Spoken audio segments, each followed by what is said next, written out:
Donald Trump has embraced more military veterans on camera than almost any politician in modern American history.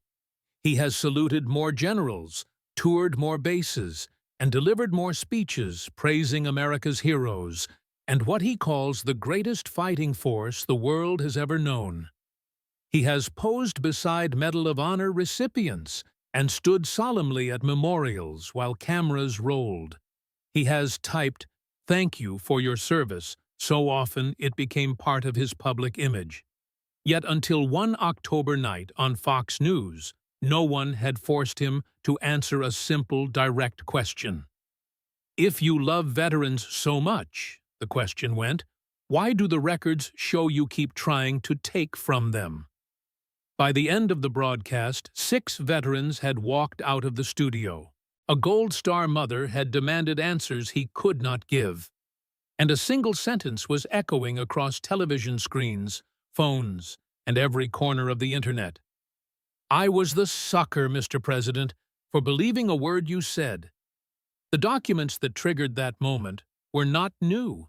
They had existed for years in court filings, charity records, and investigative reporting available to anyone willing to read them. They had been verified by judges and confirmed through official proceedings. But no one had ever read them aloud to Donald Trump while veterans sat in the room. No one had ever made him watch their faces as they realized what those records meant. That changed when Jasmine Crockett walked onto the stage carrying 2 folders. She only needed one. From the campaign's perspective, the setup looked perfect. When Fox News announced a prime-time event honoring veterans and discussing issues affecting them, Trump's team celebrated. It was friendly ground, a safe topic, and an audience screened for patriotism and filled with military families. "This is a gift," campaign director Chris LaCavita told the group. 2 hours of Trump praising veterans and talking about his admiration for the military would play like free advertising. The room would be supportive, the mood respectful, the applause predictable. The only complication was a short segment reserved for an opposing view. Fox wanted balance and had invited Congresswoman Jasmine Crockett for 15 minutes. Trump was unconcerned. "The public defender?" He laughed, adjusting his tie in the green room mirror 40 minutes before airtime. "What does she know about the military?" "She defends criminals," he said, dismissive. "I defend heroes." Eric Trump nodded along. "She's never served," he said. "What's she even going to say?" "Exactly," Trump replied, smoothing his jacket and admiring his reflection. "These are my people out there, veterans and military families, and they love me. This is going to be beautiful," he said. He did not notice a production assistant in the corner quietly texting someone off set. Something felt different that night. Crockett's team had arrived with presentation boards and thick binders. No one brought that much material for a 15-minute appearance. Several floors below, in a smaller preparation room, Jasmine Crockett laid out her materials with deliberate care. 2 folders sat on the table, one blue and one red. Her chief of staff, Marcus Chen, watched with visible tension.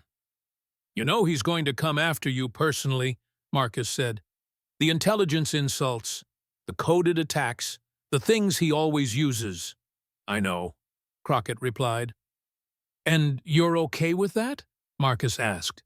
She looked up, and something in her expression made him step back without realizing it. It was not anger or fear. It was the calm focus of someone who already knew how the night would end. "Marcus, I spent 6 years as a public defender in Dallas County," she said. "I've had judges yell in my face and prosecutors try tricks that would make television look polite. I've had clients threaten me because they didn't like the truth. Donald Trump calling me names on TV isn't going to ruin my evening. But what's in these folders might ruin his." Marcus glanced at the table. "You only brought 2, he said. "If I need more than 2 folders in a room full of veterans, I've already lost," Crockett answered. Their service speaks for itself. Their faces will do the rest. At 8:58 p.m. Eastern, both participants took their positions. The Fox News studio glowed under lights hot enough to make anyone sweat. Only one of them would be sweating by the end of the night. The audience was not a typical town hall crowd. 150 veterans filled the front rows. Many wore service jackets or caps from organizations like the VFW and the American Legion. Behind them sat another 100 family members, spouses, parents, and children of those who had served. Trump scanned the room like a ruler surveying loyal territory. These were the people who cheered loudest at his rallies. These were the people who believed him when he said he would never let them down. At center stage stood the Fox News moderator, notes in hand. He had been told this would be a straightforward event. Veterans' issues, policy discussion, a few emotional moments, nothing explosive. He had no idea what was coming. A producer counted down the final seconds. Trump rolled his shoulders, cracked his neck, and smiled for the cameras. Crockett stood perfectly still at her podium. Her hands rested lightly on the two folders. Her expression was calm and unreadable. The red lights blinked on. The moderator barely finished the introduction before Trump seized control. "Let me say something before we start," Trump said. He spread his arms wide, embracing the room like a revival preacher greeting a congregation. "Look at these incredible people. These are heroes, every single one of them." Applause rippled through the audience. It was genuine applause from people who wanted to believe. "Nobody has done more for veterans than me," Trump declared. "Nobody. We rebuilt the VA. We passed the VA Accountability Act. We gave veterans choice so they could see private doctors if the lines were too long." He ticked off accomplishments on his fingers. "We finally gave them the respect they deserve." More applause followed. Trump fed off the energy. "I've probably done more for veterans than any president since Lincoln," he said. "Maybe more than Lincoln, because I didn't have a war to deal with." He paused, then gestured toward Crockett with casual dismissal. "And they invited her for balance. Very fair and balanced," he joked. "But what does she know about the military? She's never served. She's a public defender from Texas. She defends criminals. I defend heroes." A few nervous laughs floated through the crowd. "With all due respect," Trump continued, his tone carrying none, "this is a conversation for people who actually support our troops, not for diversity hires looking for camera time." He leaned back, satisfied. The audience, he believed, was with him. The setup felt flawless. Crockett waited. She let the applause fade completely. She allowed the silence to stretch until it became uncomfortable. Then she spoke. "You're right, Mr. President," she said evenly. "I've never worn a uniform. I've never been deployed. I've never seen combat." She paused. "But I've also never called a veteran a loser. So maybe we have different definitions of supporting the troops." The atmosphere in the room shifted. Trump's smile flickered. "That's a lie," he said quickly. "I never said that." "Fake news. We'll get to that," Crockett replied calmly. "But first, let's talk about your record." "I had bone spurs," Trump interjected. "A medical condition." 5 deferments. Crockett opened the blue folder. 4 for college, she said. 1 for bone spurs. The podiatrist who diagnosed those bone spurs worked in a building owned by your father. His daughters later said the diagnosis was a favor. She set the document down. "But that's ancient history," Trump protested. "You were young," Crockett acknowledged. "Many people avoided the draft." "Let's talk about what you did after that. Let's talk about what you've done for veterans since you decided to become their champion." Trump relaxed slightly. This was the ground he liked. "Absolutely," he said. "Let's talk about that. Because no one ever has." Donald Trump leaned forward, clearly comfortable now that the conversation had moved onto ground he believed he owned. This was the territory where applause usually returned on command. This was where he expected Crockett to stumble or retreat. He did not realize that this was the exact moment she had been waiting for. She did not rush. She reached for the blue folder again. "Let's start with one specific event," Crockett said. "One night. One fundraiser. January 28th, 2016, in Iowa." She opened the folder slowly. This is where the story becomes very clear. Behind her, the screen lit up. A photograph appeared of Donald Trump standing at a podium. Behind him hung a giant novelty check. The number printed on it was impossible to miss. $6 million. The room stirred as several veterans leaned forward. Many of them remembered that image. Many of them remembered that night. "Do you remember this event, Mr. President?" Crockett asked. Trump nodded, already sounding weary. "The Veterans Fundraiser," he said. "We raised $6 million for veterans. It was a tremendous night." "One of the best nights of my campaign," Trump added. "It was the night you skipped the Republican primary debate," Crockett replied. "You were feuding with Megyn Kelly. So you held a competing event instead. You branded it as a fundraiser for veterans." She gestured to the screen. Video footage played. Trump stood at the podium, American flags behind him. The crowd cheered as he spoke. "We raised $6 million, Trump said in the clip, "and I'm giving $1 million of my own money. This money is going to incredible veteran organizations. The best. They do unbelievable work." The clip ended. $6 million, Crockett repeated, "including $1 million from your personal funds. That's what you told the country. That's what you told veterans watching at home." She looked toward the audience. "Some of you were probably watching that night," she said. "Some of you may have donated. Some of you may have told friends, 'Finally, a politician who actually supports us.'" Several veterans nodded quietly. They did not need prompting. "So let's look at what actually happened to that money," Crockett said. The screen changed. A clean timeline appeared. Dates and headlines stood stark against a white background. No commentary, just sequence. "January 28th, 2016, she read. "Fundraiser held. $6 million announced." She clicked forward. "February 2016. Veteran organizations begin asking when funds will arrive." No response. She clicked again. "March 2016. Still no money distributed. Veteran groups confused." She continued. Another click. April 2016. A Washington Post reporter begins investigating.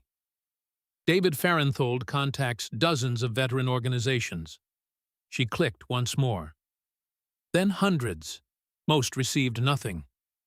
Many had never even heard of the fundraiser. The room was silent now. "May 2016, Crockett said. "Farenthold publishes his investigation."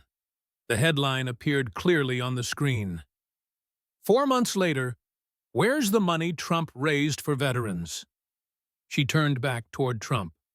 4 months, Mr. President," she said. 4 months.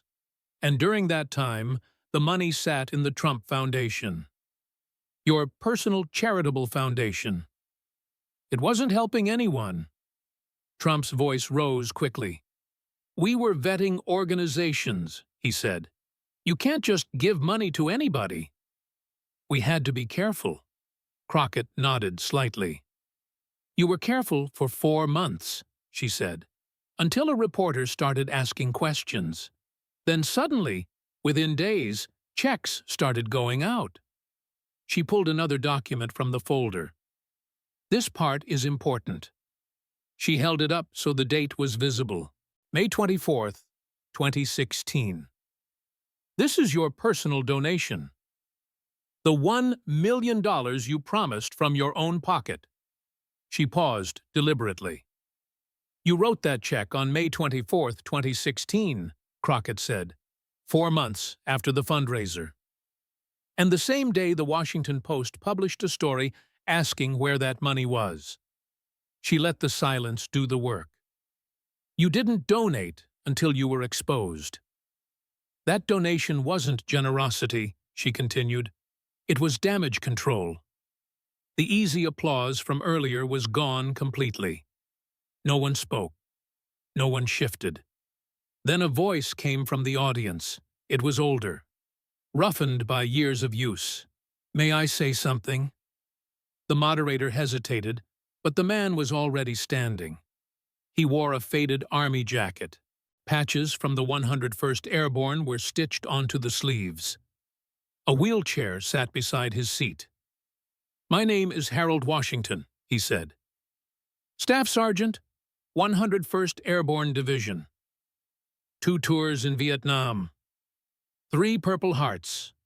Trump instinctively leaned toward the microphone. Thank you for your service, Harold, he said. We love the 101st. I'm not finished, sir, Harold replied. The words cut through the studio. Trump stopped mid-sentence. Harold's voice stayed steady. I watched that fundraiser in 2016. I was in a VA hospital at the time, he continued. Agent Orange complications. I remember lying in that bed, watching you on television, and thinking, finally someone in power actually gives a damn about us.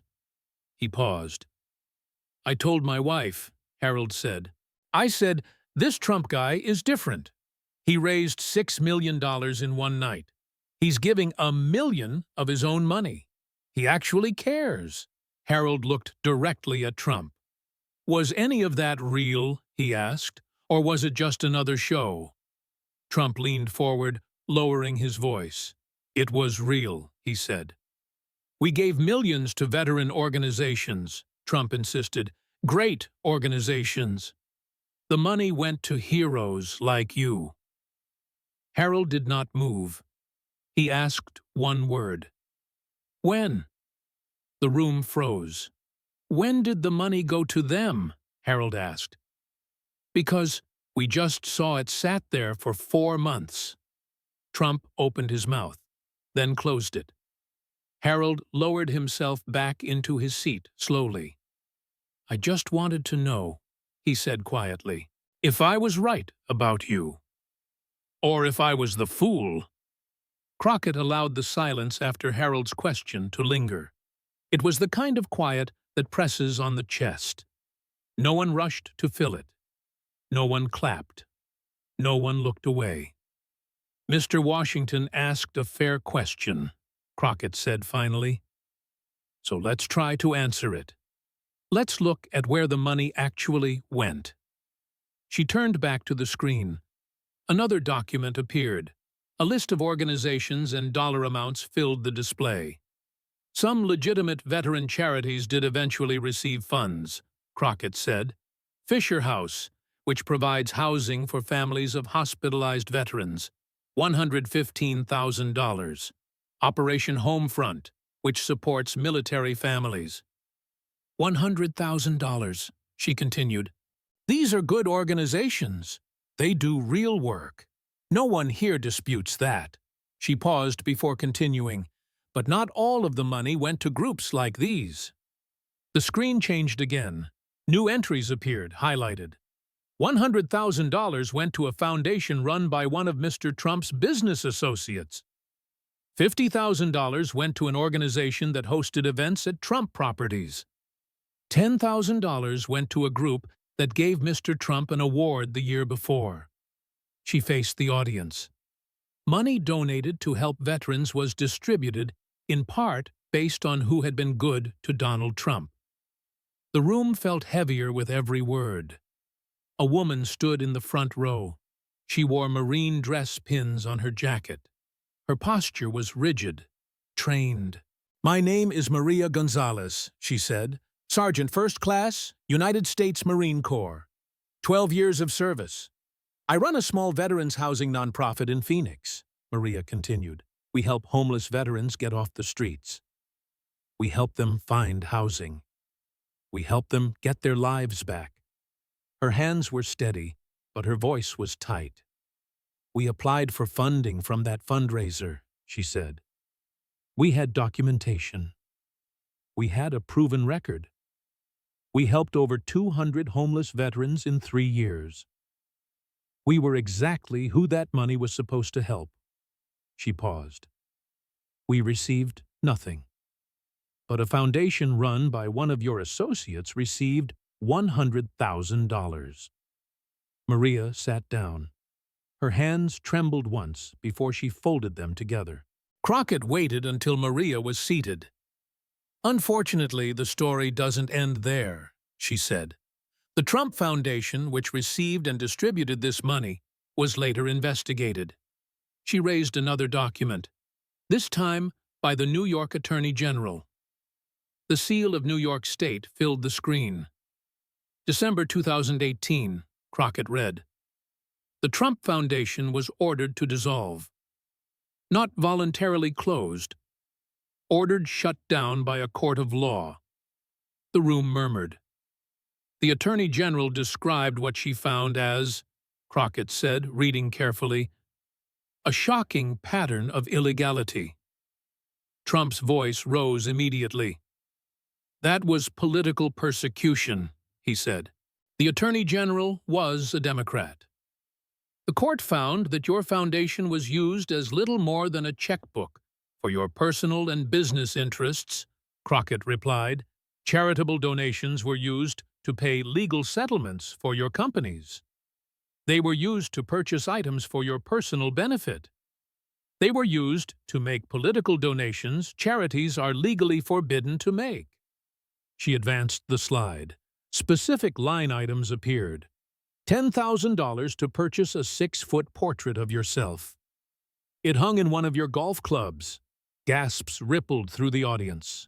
$258,000 to settle lawsuits involving your businesses. $25,000 in illegal political donations to Florida Attorney General Pam Bondi. At the same time, her office was deciding whether to investigate Trump University. Crockett lowered the document. "As a result, you were banned from running a charity in New York for 10 years. Because you treated charitable donations as a personal slush fund," she said. She paused again. "But it's important to understand the scale. The Trump Foundation was not a small family charity. It took in millions of dollars over the years. Millions that were supposed to help people," Crockett continued. The screen changed to an old photograph. Trump stood smiling at a ribbon-cutting ceremony. A giant check was held out in front of him. Children in wheelchairs surrounded him. "This photo is from 1996, Crockett said. "You presented a check to a children's charity. You smiled for the cameras. You received positive press." She advanced to another document. "These are the foundation's tax records," she said. "The check you're holding was not from your personal funds. It came from the Trump Foundation. Money other people donated for charity. You stood there and took credit for it." Another photo appeared. Another ceremony. Another oversized check. "This pattern repeated for years," Crockett said. "Others donated. You presented the money as if it were yours. You received the applause. You received the praise. You built a reputation as a philanthropist." She shook her head slowly. "It was a con, a long con, and it took investigative reporting and a state attorney general to stop it." Trump tried to defend himself. "Lots of wealthy people have foundations," he said. "Lots of wealthy people don't get banned from running them," Crockett replied. Because they didn't steal from cancer charities and veterans. The words landed hard. An older man stood in the middle section. He wore a Navy cap. USS Coral Sea was embroidered across the front. My name is James Williams, he said. Petty Officer First Class, United States Navy. 30 years of service, 3 deployments. I donated to that fundraiser, James continued. $200. He paused. That was my disability check for the month. I figured other vets needed it more than me. He looked directly at Trump. You used my disability money to pay off your lawsuits. And to buy a portrait of yourself. Trump started to speak. James, I would never... I've been living on VA benefits for 20 years, James said, counting pennies, choosing between groceries and medication. And you, a billionaire, used my money on decorations for your golf club. He sat down. His wife reached for his hand. Crockett let the moment breathe. 5 seconds passed. 10 seconds. Then she spoke again. Mr. President, she said quietly, you've stood in front of veteran audiences for years. You've said you love them. You've said you respect their sacrifice. She closed the blue folder. But there's one more thing. Something you've never addressed directly. Something about what you really think of people who serve. She opened the red folder. Let's talk about suckers and losers. Trump reacted instantly when Crockett opened the red folder. I know exactly where you're going, he said loudly. And it's a total lie. The Atlantic made it up. Anonymous sources. Fake news. I never said those things about our soldiers, Trump insisted. His voice echoed sharply across the studio. Several people in the audience flinched. Crockett waited until the interruption ran out of steam. Then she spoke again, calm and deliberate. Let's start with something that isn't disputed, she said. Something on video. Something everyone here can see and hear for themselves. She turned toward the screen. Footage began to play. The date stamp read July 18, 2015. The location was an Iowa campaign event. The subject was Senator John McCain, a Navy pilot shot down over Hanoi, a prisoner of war for 5.5 years.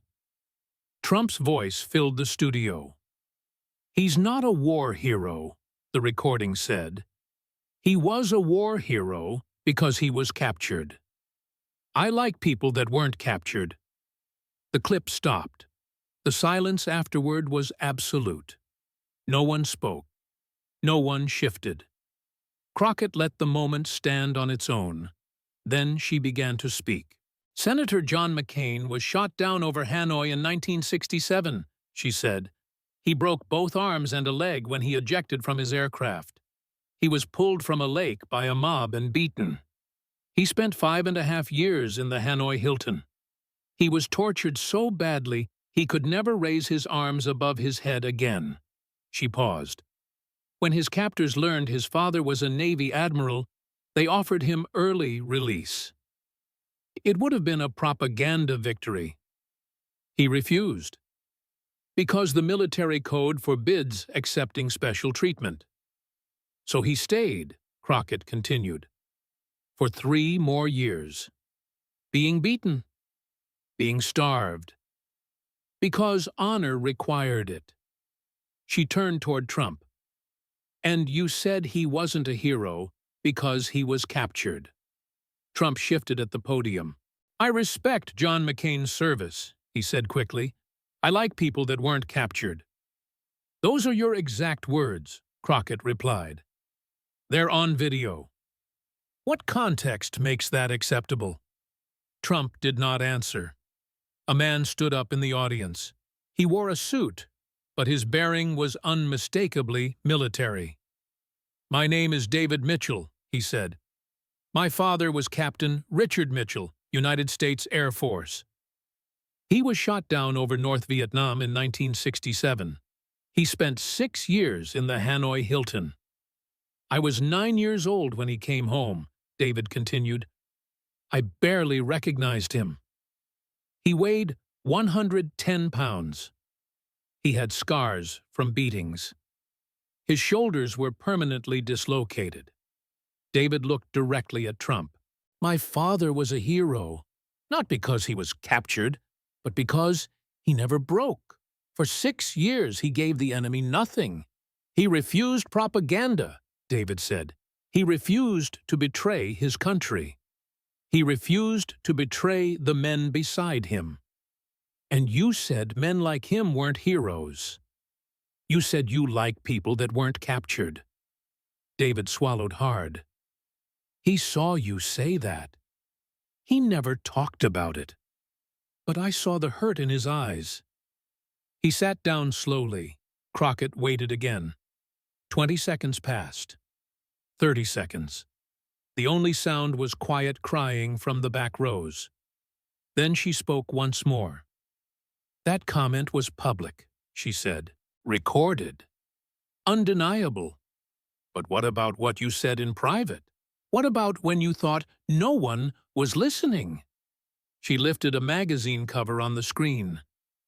The Atlantic, dated September 2020. According to multiple first-hand accounts, Crockett read, during a 2018 trip to France commemorating World War I, you refused to visit the Aisne-Marne American Cemetery. 800 American soldiers are buried there, she continued, most of them Marines. They died at Belleau Wood. Trump raised his voice. That's been debunked, he said. The Secret Service said we couldn't go because of weather. The Secret Service later stated weather was not a security factor, Crockett replied. She continued reading. According to these sources, you called the buried Marines losers. You asked, why should I go to that cemetery? It's filled with losers. Trump shook his head violently. That's a lie, he said. Total fabrication. Crockett nodded once. You're right that the original sources were anonymous, she said. Many people dismissed it for that reason. But they aren't anonymous anymore. She changed the slide. A transcript appeared. The name at the top was unmistakable.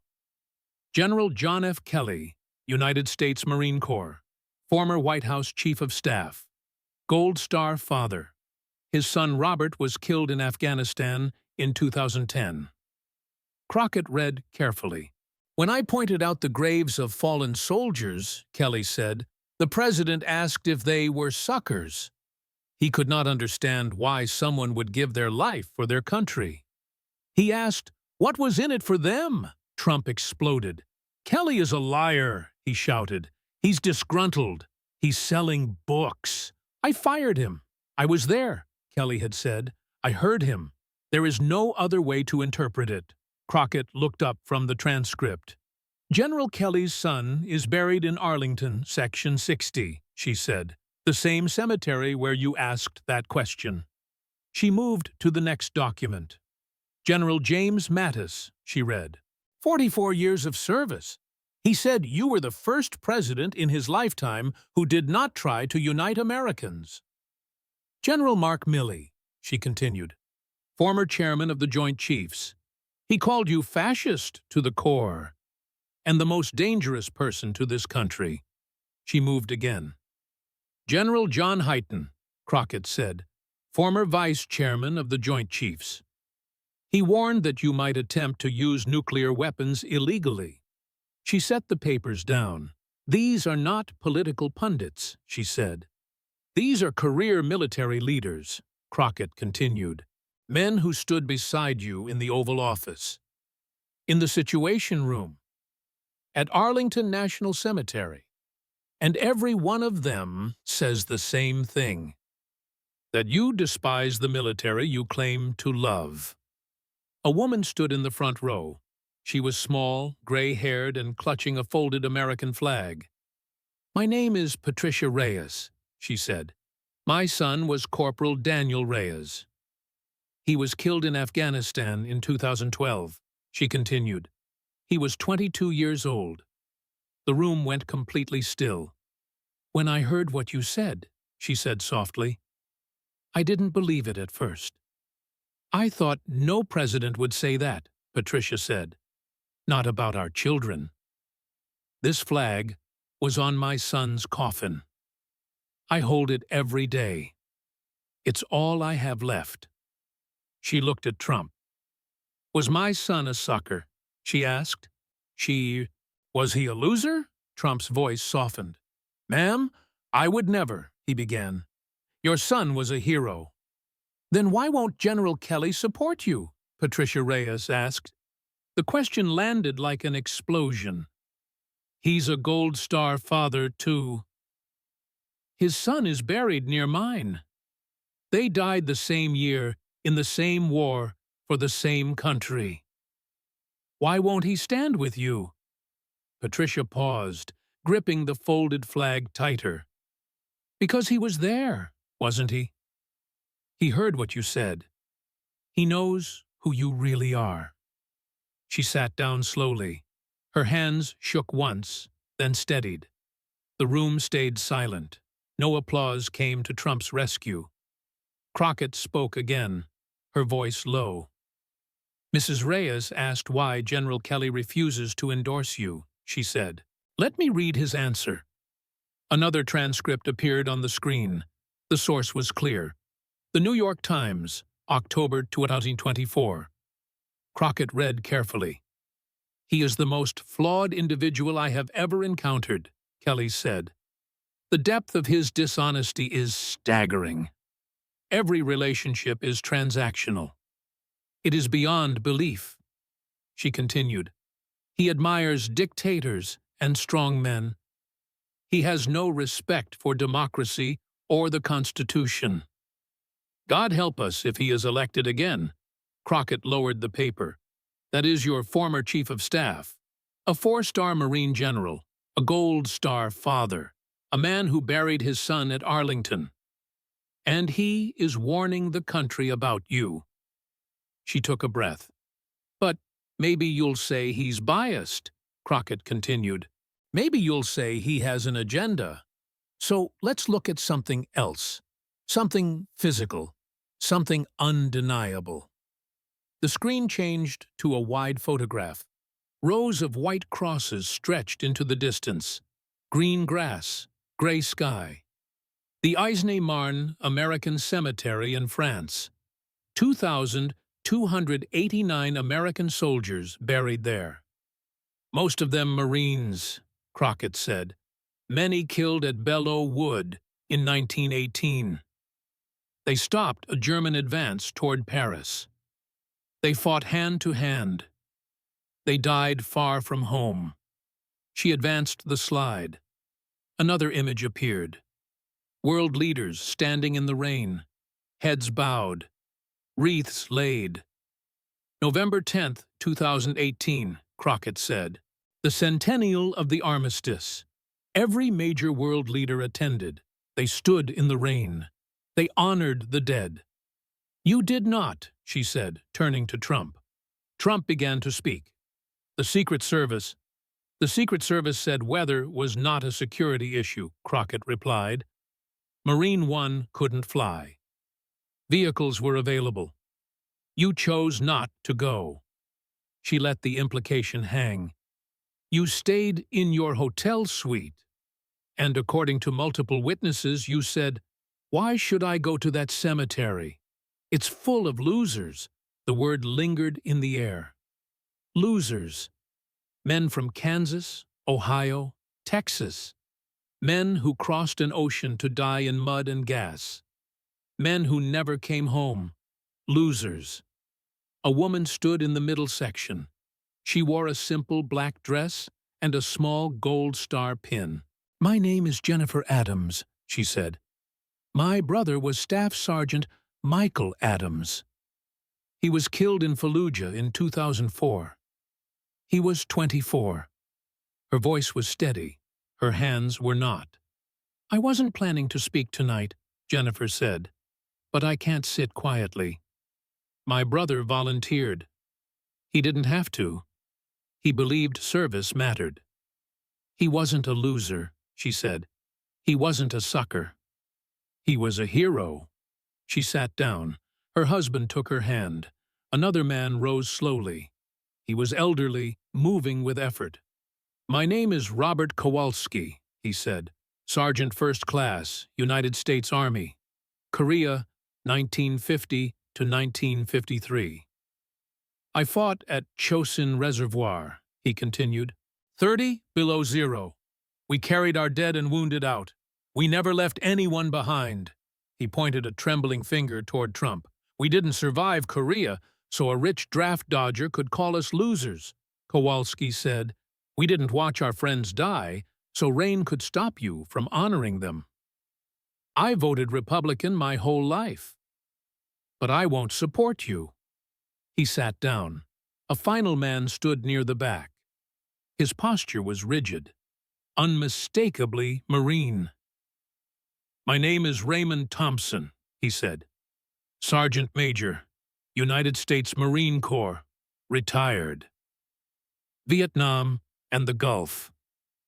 "I voted for you," Thompson said. "I believed you. I believed you cared about us." His voice hardened. "I was the sucker." "The failure was trusting your words." He removed his VFW cap, held it over his heart, and walked toward the exit. The door opened.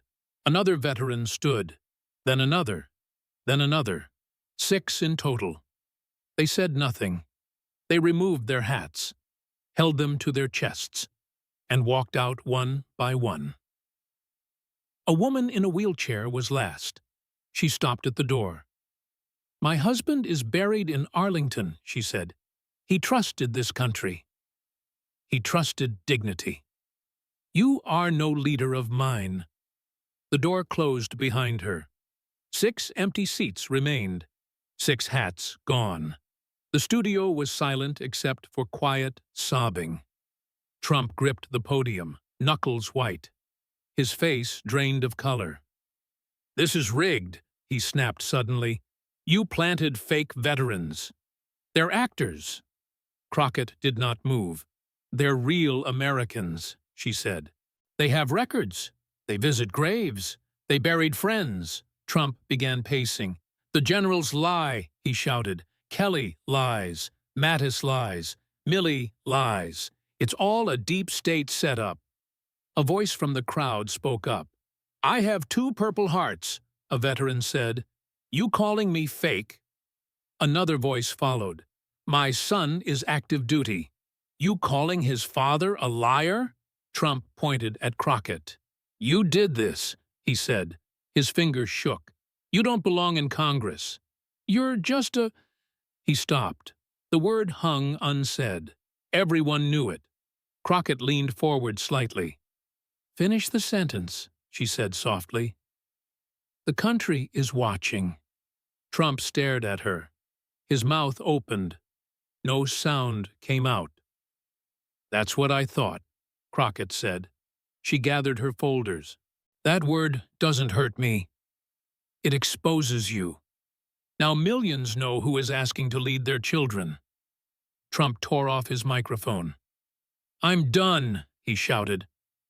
"This is disgusting." He stormed off the stage. His wireless mic stayed live. "Ambush," his voice carried. "Fake vets. Get me out." Crockett addressed the room. "I didn't force his words," she said. "I gave him a stage. I let him show who he is." The broadcast ended at 10:52 p.m. Eastern, 38 minutes early. By 11:08 p.m., Veterans Walk Out was the top trend worldwide. By morning, tens of millions had watched the clips. Polls shifted within days. Veteran support dropped 14 points. Military families fell 11. 3 Republican senators with combat records withdrew endorsements. The VFW and American Legion issued rare joint statements. Crockett returned to Congress without fanfare. No victory tour, no interviews, just work. When asked if it felt like a win, she shook her head. "It was truth," she said. "What people do with it is up to them." And somewhere in Arlington, white stones stood quietly. Not losers, not suckers,